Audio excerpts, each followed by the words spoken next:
Guys, sabi ni ma'am magbotohan daw ng officers. Sabihan mo si ma'am ang officer nagboto. Hindi pa ako nakaparehistro guys. Paano ba magparehistro? Pumunta ka ng presinto, pumasok ka sa selda, lunukin mo yung susi. Ay, sino ba sa tingin nyo yung pasok sa posisyon? Sana all nasa posisyon pinasok. Sisimulan ko na. Ang inonominate ko ay...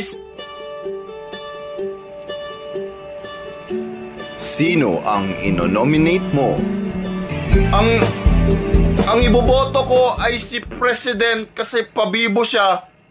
Ganun naman basta class President, pabibo. Ibibigay ko kay Vice President ang boto ko kasi beshiwap ko siya. Ang boto ko kay President kasi President pangalan niya. Bobotohin ko yung sarili ko kasi pagod na ako sa mga matatalinong leader. Panahon na ng mga bobo. Sana all aminadong bobo. I close the nomination.